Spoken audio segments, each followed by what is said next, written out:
parcours du football depuis que vous êtes à l'AS Jaraaf. Merci beaucoup, ça me fait vraiment plaisir que vous veniez m'interviewer ici. Bon, mon parcours, j'étais en junior Jaraaf. C'est là-bas que le coach m'a vu et m'a surclassé il y a quelques années. Voilà, ça fait quelques années que je suis ici dans l'équipe senior. Voilà, bon, depuis 2015, ouais, c'est depuis que je suis dans l'équipe. Bon, depuis lors, je jouais en tant que titulaire, j'ai marqué des buts et tout. Voilà. Donc, votre parcours de football, vous avez seulement joué en championnat ici au Sénégal, à Jaraaf? Bon, j'ai joué en petite catégorie au CAS, au collège, le collège africain sport études, j'ai joué là-bas. Voilà. Bon, ici j'ai joué en junior et on m'a surclassé. Bon, vu mon talent, le coach m'avait surclassé, c'était Amara Traoré. Ils m'avaient détecté là-bas et ils m'ont surclassé en senior. Et depuis lors, je suis ici et je joue comme titulaire. Donc, on peut dire que Ousseynou César Gueye est l'un des joueurs les plus anciens actuellement de Jaraaf. Donc, vous faites partie des joueurs clés actuellement de cette équipe. Bon, oui, je fais partie des joueurs les plus anciens, on peut dire ça. Parce que depuis que je suis là, il y a eu des départs, mais moi et d'autres coéquipiers, nous sommes restés là.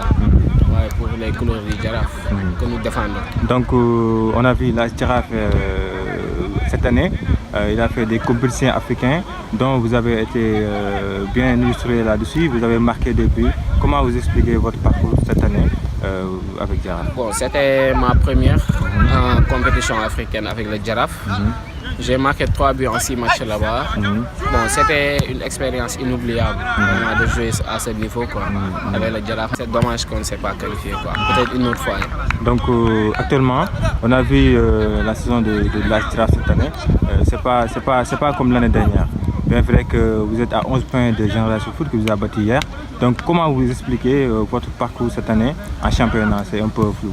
Bon, on a eu des débuts difficiles comme l'année passée. L'année passée, c'est en deuxième partie de la saison qu'on a fait un record en gagnant 10 matchs consécutifs.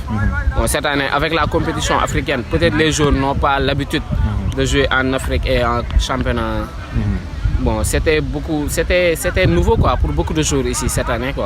Peut-être que c'était ça qui nous a amené des difficultés. Voilà, c'est ça. Mais je pense qu'on va se remettre. C'est encore jouable le championnat. Pour finir, Ousseynou, malgré vos performances cette année, on a vu quand même que vous n'avez pas été appelé sur la liste des J20. Comment vous expliquez cela avec vos performances? Bon, moi, j'ai été appelé en sélection en 2015, ma première année ici avec les seniors. Bon, maintenant, j'ai un peu dépassé les U20, raison pour laquelle on ne m'a pas appelé. Bon, avec les performances là, je pense que je serai sélectionné dans les locales. Merci beaucoup. En tout cas, ça fait beaucoup de plaisir de partager avec toi. Merci, moi de même. De venir vous voir ici à Jaraaf. Bonne continuation sur les performances de Ousseynou César cette année. Ousseynou César Gueye, c'est un jeune joueur très talentueux qui a beaucoup d'avenir dans le football. Je pense que c'est vrai qu'il a beaucoup à apprendre dans le football, mais je pense que déjà, il s'est beaucoup progressé dans le football. Je pense que c'est un garçon qui a les vitesses et techniques. Il est très adroit devant le but, il joue avec les 2 pieds, il est polyvalent, il peut jouer dans tout le front de l'attaque. Il a des qualités pour jouer avec les 2 pieds et marquer avec les 2 pieds, mais il doit travailler son jeu de tête. Aussi tactiquement aussi, il doit être beaucoup discipliné dans son jeu, mais je pense que c'est un jeu Alors, vous avez parlé de ses performances, vous avez parlé de ses qualités. Actuellement, on a vu qu'il a fait des performances particulières cette année avec les buts qu'il a marqués. Comment est-ce que qu'il n'ait pas participé, le fait qu'il n'ait pas sélectionné avec les U23? C'est un peu difficile de parler de ça. Moi, je sais que c'est un garçon très talentueux, il a beaucoup d'avenir, mais il doit continuer à travailler, il doit être persévérant, continuer à travailler. Moi, je pense que, comme on dit, il n'y a pas de loterie en football. S'il continue à travailler, je pense qu'il aura sa chance dans les U23. Parce que Ousseynou César reste un joueur très polyvalent qui peut jouer sur beaucoup de postes. Il peut jouer sur tout le front de l'attaque, en attaque axiale, côté gauche, côté droit. Il joue les 2 pieds, il est très adroit, très habile devant le but.